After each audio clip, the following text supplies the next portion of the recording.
Assalamualaikum warahmatullahi wabarakatuh. Gimana teman-teman? Kabarnya sehat selalu ya untuk kita semua. Kalian pernah dengar nggak soal penagihan DC lapangan pinjol yang jumlahnya kata tuh sudah berkurang drastis? Atau soal utang pinjol yang bakal lunas otomatis karena di cover asuransi?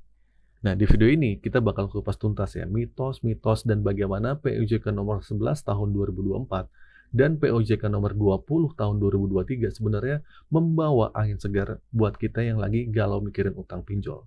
Jadi jangan skip video ini, tonton sampai habis biar kalian paham. Oke, sering banget ya kita dengar kabar kalau jumlah DC lapangan itu katanya sudah berkurang drastis. Ada beberapa orang yang gagal bayar sampai ratusan juta, tapi nggak sampai didatengin DC pinjol ke rumahnya. Nah, jujur aja gue sering mikir, kenapa ya DC ini kok nggak lagi-nagih? Padahal kan utangnya lumayan. Nah, tapi coba ya kita pakai logika. Penurunan DC lapangan ini menurut gue lebih ke arah gertakan daripada penagihan yang mungkin lagi frustasi. Mereka mungkin sudah capek, bingung, stres, karena target penagihannya nggak tercapai. Akhirnya mereka bikin drama sendiri. Data dilimpahkan ke pihak ketiga. Mau datang sama RT RW, mau bilang ada penurunan massal debt collector lah, pokoknya bahasanya ngaco. Nah, sebenarnya ini adalah strategi mereka, karena targetnya nggak tercapai. Mereka juga butuh mempertahankan posisi mereka kan. Makanya mereka pakai senjata pemungkas. Nah, ancaman adalah penurunan DC lapangan akan hadir jam segini. Dan sayangnya banyak dari kita yang langsung baper, langsung ketakutan. Padahal seharusnya ini nggak perlu dikhawatirkan berlebihan. Ancaman kayak gini jangan bikin kita gali lubang tutup lubang, mendingan santai aja. Biar OJK menerapkan aturannya. Dan kita lihat nanti bagaimana dampaknya. Ini ibarat bom waktu ya buat pinjol. Kalau ini diterapkan, pinjol nggak bisa lagi sembarangan kasih pinjaman. Mereka akan makin mengecil dan para investor juga bisa menarik investasinya. Kalau peraturan nanti akan di akhir Juli ini benar-benar diterapkan. Dan akhirnya pinjol itu bisa mundur, minimal mengurangi karyawannya, terutama para DC. Nah, kenapa DC yang dipotong duluan? Karena dengan aturan baru ini, pinjol akan lebih selektif menyalurkan dananya. Kalau udah selektif, angka macet pasti tipis kan. Jadi buat apa lagi jasa penagih hutang? Mereka pasti akan menghemat anggarannya dong. Oke, bicara tentang POJK nomor 11 tahun 2024, kenapa jadi bom waktu? Kenapa jadi bom waktu untuk pinjol? Ya, terus menjadi kabar baik untuk kita. Nah, sebenarnya peraturan ini bukan buat nakut-nakutin kita. Justru ini adalah mitigasi supaya pinjol lebih tepat sasaran dan mencari calon nasabah. Mereka harus melakukan analisa mendalam, kredit scoring, lihat status leak-nya, dan beberapa banyak pinjaman yang sudah dimiliki calon nasabahnya.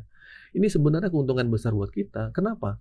Karena dengan adanya aturan ini, OJK meminta semua data nasabah dimasukkan semua ke SLIK, dan pinjol menjadi pelapor di SLIK OJK. Kalau ini diterapkan, ruang lingkup si pinjol itu akan sangat terbatas dalam menyalurkan dana. Persyaratan untuk menjadi nasabah akan jadi lebih ketat. Nggak cuma modal nomor HP, ya nggak? Nggak cuma modal nomor HP yang dipakai yang karena terus model KTP, enggak. Justru ini bagus teman-teman. Ruang gerak pinjol itu akan jadi sempit. Sehingga kita bisa membatasi orang-orang yang nggak perlu jadi korban pinjaman online. Nggak perlu lagi bayar bunga tinggi, diintimidasi atau ditakut-takuti. Nah, dengan persyaratan ketat ini otomatis orang-orang yang meminjam juga nggak bakal banyak. Kalau korbannya nggak banyak, pinjol juga nggak akan merajalela kan. Pada akhirnya pinjol bisa mundur dengan sendirinya. Nasabahnya berkurang, cari nasabah susah, persyaratannya berat, kalaupun pinjol nggak mundur, para investornya juga mikir-mikir. Karena perputaran dananya sudah melambat. Karena apa? Karena POJK nomor 11 tahun 2024 akan segera diberlakukan. Dan sebenarnya ini bagus banget. Oke, pertanyaan selanjutnya. Kalau kita sudah nggak sanggup bayar, apakah nama kita masuk blacklist? Ya jelas iya. Sesuai aturan OJK, semua wajib dilaporkan. Tapi apakah blacklist ini akhir dari segalanya? Tentu saja tidak. Justru ini adalah awal yang bagus buat diri lo. Kenapa gue bilang begitu? Pertama, lo nggak akan lagi bergantungan sama utang. Kalau mau wujudkan sesuatu, lo bakal lebih prepare dari awal. Nabung, sisihkan rezeki, dan punya perencanaan yang matang. Nggak cuma ngandelin utang. Terus yang kedua, lo bakal dijauhi dari namanya dunia riba. Nah, sering kan kita dengar soal riba itu dosa? Nah, dengan adanya SLIK ini, lu otomatis dijauhi dari riba. Segala dosa yang lu yakini itu nggak akan terjadi lagi. Terus ketiga, lu nggak perlu berpacu sama tagihan. Jujur aja ya, bayar tagihan itu enaknya cuma di awal. Selebihnya sudah mulai nggak enak. Apalagi kalau sudah berumah tangga.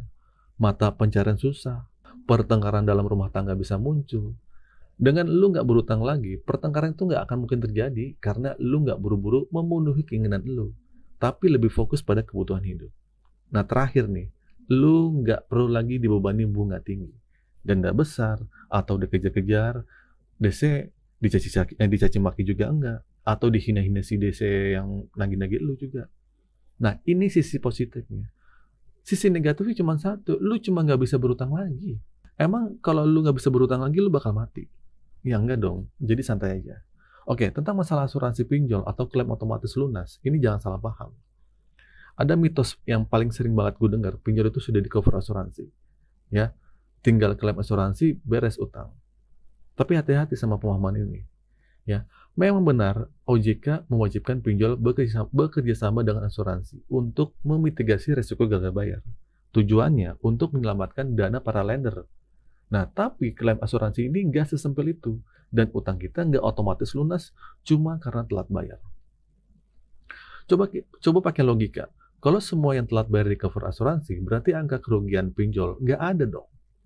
TWP 90 juga nggak akan ada. Tapi asuransi juga akan cari untung.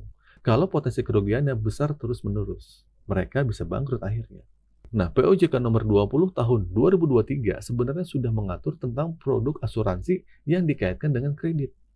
Nah, aturan resmi ini berlaku pada tanggal 13 Desember 2024. Nah, klaim asuransi pada pinjol itu umumnya bisa dilakukan jika nasabah meninggal dunia, terutama kalau punya asuransi jiwa kredit. Nah, dalam situasi ini, asuransi yang akan menanggung sisa pinjaman. Jadi, si ahli waris nggak perlu melunasi. Nah, ada juga asuransi yang melindungi kalau terjadi bencana alam atau musibah kebakaran. Tapi, bukan berarti kalau lu nggak mampu bayar, terus otomatis bisa klaim asuransi ya. Nggak sesimpel itu, cuy. Nah, meskipun ada pinjol legal seperti Akseleran atau sama ada kami yang sudah bekerja sama dengan asuransi untuk menyelamatkan dana lendernya dari nasabah yang nunggak, tapi klaimnya cuma berkisaran 0,6% sampai 1% dari total pinjaman. Dan ini menunjukkan kalau asuransi pinjol itu tidak transparan dan nggak bisa jadi patokan utama kalau utang lu bakal lunas otomatis. Nah, OJK sendiri sudah mewajibkan perusahaan asuransi punya sistem informasi memadai untuk mengakses data debitur. Dan mereka juga fokus pada mitigasi resiko. Oh ya. Nah, artinya OJK nggak mau ada oknum yang sengaja nggak bayar utang karena tahu pinjamannya bakal di-cover asuransi. Makanya ya, informasi soal perlindungan asuransi ini nggak diungkap secara gamblang ke debitur, supaya debitur tetap merasa bertanggung jawab atas kewajibannya. Nah, jadi teman-teman, daripada sibuk mikirin utang gua dibayar asuransi apa kagak, mendingan fokus bekerja dan berusaha kumpulin uang. Kalau cukup bisa negosiasi, kalau nggak cukup ya udah. Yang namanya sudah terjebak pinjol, mau ada asuransi atau tidak, kalau nggak ada uang tetap aja itu jadi masalah. Ya, pernah nggak sih mereka kalau kasih detail asuransi kan nggak? Berapa preminya kan nggak kan? Jadi jangan terlalu berharap deh apa yang nggak jelas ini gitu. Jadi kesimpulan teman-teman, jangan mudah percaya sama gertakan DC pinjol. Itu cuma drama mereka ya, karena target mereka itu kadang nggak tercapai. POJK nomor 11 tahun 2024 dan POJK nomor 20 tahun 2023 justru membawa dampak positif karena pinjol jadi lebih ketat dalam menyalurkan dana dan ini bisa membatasi jumlah korban pinjaman online. Soal blacklist itu bukan akhir dari segalanya, tapi justru awal yang bagus buat lu terbebas dari jeratan utang dan riba. Dan paling penting jangan salah paham soal asuransi pinjol. Utang lu nggak otomatis lunas, cuma karena telat bayar dan klaim asuransi. Umumnya berlaku kalau nasabah itu meninggal dunia. Nah, daripada mikirin asuransi yang nggak jelas, mendingan fokus kerja, kumpulin uang, kalau ada bayar, kalau nggak ya udah. Jangan biarkan pinjol itu jadi makin merajalela. Oke, gitu saja teman-teman video kali ini. Semoga video ini tercerahkan untuk kalian semua. Akhir kata dari saya, Assalamualaikum warahmatullahi wabarakatuh.